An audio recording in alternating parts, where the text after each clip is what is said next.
ക്ലിനിക്കിൽ വരുന്ന സാധാരണയായിട്ടൊരു പരാതിയാണ് തലയിൽ പൊടിയായിട്ട് അല്ലെങ്കിൽ പൊറ്റയായിട്ട് വരുന്ന അല്ലെങ്കിൽ തല ചൊറിച്ചിൽ, കഠിനമായ തല ചൊറിച്ചിൽ, അല്ലെങ്കിൽ ചുവപ്പ് നിറത്തിൽ മഞ്ഞ പൊടി പോലെയൊക്കെ വരുന്നൊരു സാധാരണയായിട്ട് പറയാറുണ്ട്.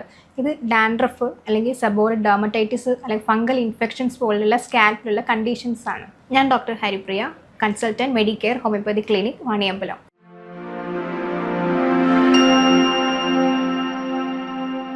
ഈ തലയിൽ നിന്നുള്ള പൊടി കുറേ പേരുടെ ആത്മവിശ്വാസം കുറയ്ക്കുന്നുണ്ട്. അവർക്ക് ദേഹത്തൊക്കെ ഈ വെള്ളപ്പൊടിയായിട്ടോ അല്ലെങ്കിൽ മഞ്ഞപ്പൊടിയായിട്ടോ കഠിനമായ ചൊറിച്ചിൽ അവരെ വല്ലാണ്ട് ബുദ്ധിമുട്ടുന്നുണ്ട്. അപ്പോൾ ഇത് ഡാൻഡ്രഫ് ആണോ അതോ സെബോറിക് ഡെർമറ്റൈറ്റിസ് ആണോ എന്ന് നമുക്ക് കണ്ടീഷൻ നോക്കാം. ഫസ്റ്റത്തെ ഡാൻഡ്രഫ് എന്താണെന്ന് നോക്കാം. നമ്മൾ സ്കാൽപ്പിലുള്ള ഡെഡ് സ്കിൻ സെൽസ് അല്ലെങ്കിൽ അതിൽ ഹെയർ ഫോളിക്കിൾസിന് സെബം കൂടുതലാകുമ്പോൾ, നമ്മൾ ഓയിൽ പ്രൊഡക്ഷൻ കൂടുതലാകുമ്പോൾ ഇത് പൊടിയായിട്ടും മഞ്ഞ കളറുള്ള പൊടിയായിട്ടും പൊറ്റയായിട്ടും ഒക്കെ പോരുന്നതായിട്ട് കാണാം. ഇതിന് നമ്മൾ ഒരുപാട് ആൻറ്റി ഡാൻഡ്രഫ് ഷാമ്പു യൂസ് ചെയ്തുകൊണ്ടോ അല്ലെങ്കിൽ പലതരം ഓയിൽസ് യൂസ് ചെയ്തുകൊണ്ടോ ഇത് നമുക്ക് മാറ്റാൻ സാധിക്കുന്നതല്ല. ഇതിന് കാരണങ്ങളായിട്ട് മെയിനായിട്ട് തലയിലുള്ള നമ്മൾ ഒരുപാട് പൊടിയും എണ്ണമയവും തലയിൽ സ്കാൽപ്പ് ഒരുപാട് കൂടുതലാവുമ്പോൾ ഈ ഡാൻഡ്രഫ് അല്ലെങ്കിൽ വെള്ളപ്പൊടിയോ അല്ലെങ്കിൽ മഞ്ഞപ്പൊടിയോ ആയിട്ടോ കൂടുതലായിട്ട് പൊടിഞ്ഞ് കാണുന്നതായിട്ട് കാണാം. അതുപോലെ ഇംപ്രോപ്പറായിട്ടുള്ള നമ്മുടെ ഡയറ്റിൽ മെയിനായിട്ട് 60 to 70% ഈ ഡാൻഡ്രഫിൻ്റെ കാരണം എന്ന് പറയുന്നത് ഗട്ട് ഇംബാലൻസ് ആണ്. നമ്മളെ ചെറുകുടലിൽ ഉണ്ടാവുന്ന ഒരു ഫംഗൽ ഓവർ ഗ്രോത്ത് കാരണമാണ് ഈ ഡാൻഡ്രഫ് കൂടുതലായിട്ടും കാണപ്പെടുന്നത്. അതിന് നമുക്ക് നല്ലൊരു സോഴ്സാണ് പ്രോബയോട്ടിക് സോഴ്സ് എന്ന് പറയുന്നത്. നമ്മൾ പ്രോബയോട്ടിക് ആയിട്ട് നമ്മളെ കേട്, നമ്മളെ വീട്ടിലുണ്ടാക്കുന്ന തൈര് അല്ലെങ്കിൽ ബട്ടർ മിൽക്ക്, ഇതൊക്കെ നല്ലതാണ്. ഈ തൈര് നമ്മൾ കഴിക്കേണ്ട സമയം എന്ന് വെച്ചാൽ ലഞ്ച് ടൈമിൽ കഴിക്കുക, ഇല്ലെങ്കിൽ പകൽ സമയത്തോ കഴിക്കാവുന്നതാണല്ലോ. ഈ ഡാൻഡ്രഫ് ഉള്ളവർ ഈ നൈറ്റ് ടൈമിൽ തൈര് കഴിച്ചു കഴിഞ്ഞാൽ ഡാൻഡ്രഫ് കൂടാനാണ് കൂടുതലും ചാൻസ് ഉള്ളത്. അധികവും ലഞ്ച് ടൈമിൽ കഴിക്കാൻ പരമാവധി ശ്രമിക്കുക. അതുപോലെ ചില ആളുകൾ ഡാൻഡ്രഫ് കുറയാൻ വേണ്ടി ഓവറായിട്ട് ഡെയിലി ഷാമ്പു യൂസ് ചെയ്യുന്നവരുണ്ടാവും, ഇല്ലെങ്കിൽ ഡെയിലി ഓയിൽ സ്കാൽപ്പിൽ അപ്ലൈ ചെയ്ത് കഴുകി കളയുന്നവരുണ്ടാവും. ഇത് പൂർണ്ണമായിട്ടും നിർത്തുക. നമ്മൾ ആഴ്ചയിൽ 2-3 തവണ മാത്രം സ്കാൽപ്പിൽ ഓയിൽ ചെയ്ത് ഒന്ന് മസാജ് ചെയ്ത് കഴുകി കളയുന്നതാണ് നല്ലത്. അതുപോലെ ഷാമ്പു ഡെയിലി ഉപയോഗിക്കാതിരിക്കുക.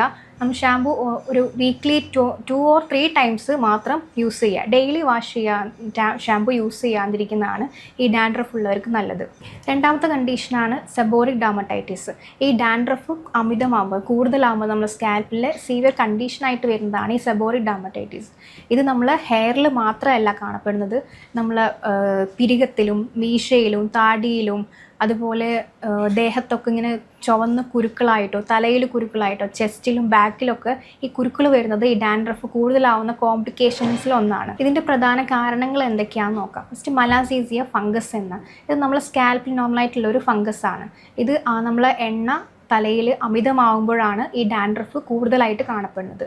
രണ്ടാമത്തെ കാര്യം എന്ന് വെച്ചാൽ ഹോർമോണൽ ചേഞ്ചാണ്. നമ്മൾ PCOS പോലെയുള്ള കണ്ടീഷനിൽ, അതുപോലെ ഉറക്കക്കുറവ്, അതുപോലെ നമ്മുടെ ലൈഫ് സ്റ്റൈലിലുള്ള മാറ്റങ്ങൾ, ഒരുപാട് ഹെയർ പ്രൊഡക്ട്സ് യൂസ് ചെയ്യുക, കോസ്മെറ്റിക്സ്, ചീപ്പായിട്ടുള്ള കോസ്മെറ്റിക്സ് യൂസ് ചെയ്യുക, ഇതെല്ലാം നമ്മൾ സ്കാൽപ്പിന് കൂടുതൽ ഷാമ്പു യൂസ് ചെയ്യുമ്പോൾ ഡ്രൈ ആക്കുന്ന ഒക്കെ ഈ ഡാൻഡ്രഫിന് ഒരു കാരണമാണ്. ഇനി ഇതിൻ്റെ ലക്ഷണങ്ങൾ എന്തൊക്കെയാണെന്ന് നോക്കാം. ഈ സെബോറിക് ഡെർമറ്റൈറ്റിസ് ഞാൻ പറഞ്ഞ പോലെ ഡാൻഡ്രഫ് കൂടുതലാവുന്ന ഒരു കണ്ടീഷനാണ് ഈ സെബോറിക് ഡെർമറ്റൈറ്റിസ്. അത് താടിയിലും മീശയിലും അതുപോലെ പിരികത്തിലൊക്കെ ചുവന്ന കുരുക്കളായിട്ട് നമ്മളെ ചെസ്റ്റിലും ബാക്കിലും, അതുപോലെ ഇതിൻ്റെ കൂടെ ഒരുപാട് മുടികൊഴിച്ചിലായിട്ടും ഒരുപാട് കാണാറുണ്ട് ഈ ഡാൻഡ്രഫ് കൂടുതലാവുമ്പോൾ. അതുപോലെ വെളുത്ത പൊടിയായിട്ടോ അല്ലെങ്കിൽ പൊറ്റയായിട്ടോ അല്ലെങ്കിൽ മഞ്ഞ കളറിലുള്ള പൊടിയായിട്ടും ഈ ഡാൻഡ്രഫ് കൂടുതലാവുമ്പോൾ കാണുന്നുണ്ട്.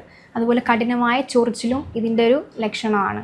നമ്മൾ ഭക്ഷണത്തിൽ എന്തൊക്കെ ഇൻക്ലൂഡ് ചെയ്യാമെന്നുള്ളത് നോക്കാം. നമ്മൾ ഡയറ്റിൽ മെയിനായിട്ട് ആൻറ്റി ഇൻഫ്ലമേറ്ററി ആയിട്ടുള്ള ഫുഡ്സ്, ചീര, അതുപോലെ നമ്മൾ കുരുമുളക്, മഞ്ഞൾ, ഇതൊക്കെ നമ്മളെ ഇൻഫ്ലമേറ്ററി പ്രോപ്പർട്ടീസ് തരും. നമ്മൾ ഇൻഫ്ലമേഷൻ തലയിലുണ്ടെങ്കിൽ അത് കുറയ്ക്കാനുള്ള പ്രോപ്പർട്ടി തരുന്നതാണ് ഈ ആൻറ്റി ഇൻഫ്ലമേറ്ററി ഫുഡ്സ്. അതൊക്കെ നമ്മളെ ഡാൻഡ്രഫ് കുറയ്ക്കാൻ ഒരുപാട് സഹായിക്കും. അതുപോലെ വെളുത്തുള്ളി, ഇഞ്ചി, ഇതെല്ലാം ഇതിന് നല്ലതാണ്. അതുപോലെ നല്ലൊരു പ്രോബയോട്ടിക് സോഴ്സ് കേട്, തൈര്, വീട്ടിലുണ്ടാക്കുന്ന തൈരും കഴിക്കുന്നത് നല്ലതാണ്. ഇനി നമ്മൾ ഈ ഡാൻഡ്രഫ് കൂടുതലാവാതിരിക്കാൻ വേണ്ടിയിട്ട് നമ്മൾ ഒഴിവാക്കേണ്ട ഭക്ഷണങ്ങൾ എന്തൊക്കെയാണ്? നമ്മൾ എക്സസ് ആയിട്ടുള്ള ഷുഗർ, അതുപോലെ ജങ്ക് ഫുഡ്, ഫ്രൈഡ് ആയിട്ടുള്ള ഐറ്റംസ്, ഇതെല്ലാം നമ്മൾ ഈ ഡാൻഡ്രഫ് ഉള്ളവർ ഒഴിവാക്കേണ്ടതാണ്. നമ്മൾ ഈ ഡാൻഡ്രഫ് ഉള്ളവർ ഈ സെബോറിക് ഡെർമറ്റൈറ്റിസ് പോലെയുള്ള കണ്ടീഷൻ അല്ലാതെ ചെറുതായിട്ടുള്ള പൊടിയായിട്ടുള്ള ഡാൻഡ്രഫ് കണ്ടീഷൻസിനൊക്കെ നമുക്ക് യൂസ് ചെയ്യാവുന്ന കുറച്ച് ഹോം റെമഡീസ് പറഞ്ഞു തരാം. മെയിനായിട്ട് അലോവേര ജെൽ. ഈ സ്കാൽപ്പ് ഡ്രൈ ഉള്ളവർക്ക് നമുക്ക് അലോവേര ജെല്ല് കുറച്ച് സ്കാൽപ്പിൽ അപ്ലൈ ചെയ്തതിന് ശേഷം ഒരു 10-20 മിനിറ്റ് വെച്ചതിന് ശേഷം നമുക്ക് അത് കഴുകിക്കളയാവുന്നതാണ്. അതുപോലെ നല്ലതാണ് ആര്യവേപ്പിൻ്റെ ഇല. ഇത് നമ്മൾ വെള്ളത്തിൽ തിളപ്പിച്ച് ഈ വെള്ളം നമ്മൾ സ്കാൽപ്പിൽ അപ്ലൈ ചെയ്തതിന് ശേഷം ഒരു 10-20 മിനിറ്റിന് ശേഷം നമുക്കിത് കഴുകിക്കളയുന്നതും ഈ താരൻ കുറയ്ക്കാൻ നമുക്ക് സഹായിക്കും.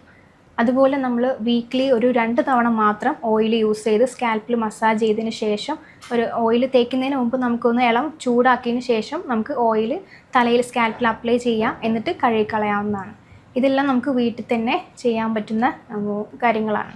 അതുപോലെ നമ്മൾ ഒഴിവാക്കേണ്ടത് കുറച്ച് ഹെയർ കെയർ ടിപ്സ് ഉണ്ട്. നമ്മൾ ഒരുപാട് നഖം കൊണ്ടുള്ള ചൊറിച്ചിൽ തലയിൽ നന്നായിട്ട് ചൊറിഞ്ഞു കഴിഞ്ഞാൽ സ്കാൽപ്പ് ഡ്രൈ ആയിട്ട് ഫ്ലേക്സ് ആക്കിയിട്ട് നമ്മൾ തലയിലൊക്കെ ദേഹത്തൊക്കെ പൊടി വീഴാൻ കൂടുതൽ ചാൻസ് ഉണ്ട്. അത് നമ്മൾ ഈ ഫംഗസിനെ കൂടുതലായിട്ട് ഗ്രോ ചെയ്യാനും കാരണമാകും.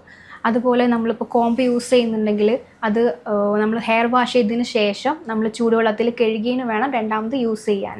ഒരിക്കലും കോമ്പ് നമ്മൾ യൂസ് ചെയ്യുന്ന കോമ്പൊന്നും ഷെയർ ചെയ്യാനോ, അതുപോലെ ഈ ടൈറ്റായിട്ടുള്ള ഹെൽമെറ്റ് യൂസ് ചെയ്യുന്നത്, ഇതൊക്കെ ടൈറ്റായിട്ടുള്ള നമ്മൾ ഹെയർ ടൈറ്റായിട്ട് കെട്ടുന്നതും ഒക്കെ ഈ ഡാൻഡ്രഫിന് കാരണമാകും. സോ ഈ ഡാൻഡ്രഫും അല്ലെങ്കിൽ സെബോയിഡ് ഡെർമറ്റൈറ്റിസ് പോലുള്ള കണ്ടീഷനുള്ളവർ എപ്പോഴും സ്കാൽപ്പ് ഹൈജീനിക്കായിട്ടും ക്ലീൻ ആയിട്ടും ഡ്രൈ ആയിട്ടും സൂക്ഷിക്കാൻ ശ്രമിക്കുക. അതുപോലെ ഓവറായിട്ടുള്ള ആൻറ്റി ഡാൻഡ്രഫ് ഷാമ്പു യൂസ് ചെയ്യുന്നത് ഒഴിവാക്കുക. മൈൽഡായിട്ടുള്ള ഷാമ്പു യൂസ് ചെയ്യുക. തലയോട്ടിയിലെ ഈ ഒരു പ്രശ്നം നമുക്ക് നിയന്ത്രിക്കാൻ പറ്റുന്നതാണ്. നമ്മൾ ഹൈജീനിക്കായിട്ട് കൊണ്ടു നടക്കുകയാണെങ്കിൽ നമുക്ക് നിയന്ത്രിക്കാം. അതുപോലെ തല ശുചിയായിട്ട് കൊണ്ടു നടക്കുക, നമ്മൾ ആരോഗ്യമായിട്ടുള്ള ഭക്ഷണം ഉൾപ്പെടുത്തുക, ഡയറ്റിലൊരു നല്ലൊരു ഡയറ്റ് പ്ലാൻ കൊണ്ടു നടക്കുക. അങ്ങനെയൊക്കെയാണെങ്കിൽ നമുക്ക് ഈ ഡാൻഡ്രഫിന് കുറയ്ക്കാനും അതുപോലെ നിയന്ത്രിക്കാനും നന്നായിട്ട് പറ്റും. ഡാൻഡ്രഫിനും സെബോയിഡ് ഡെർമറ്റൈറ്റിസിനും നമ്മൾ ഹോമിയോപ്പതിയിലെ ചികിത്സ ലഭ്യമാണ്. ആവശ്യമുള്ളവർ ഈ നമ്പറിൽ ബന്ധപ്പെടുക. മറ്റൊരു വീഡിയോ ആയിട്ട് നമുക്ക് വീണ്ടും കാണാവുന്നതാണ്.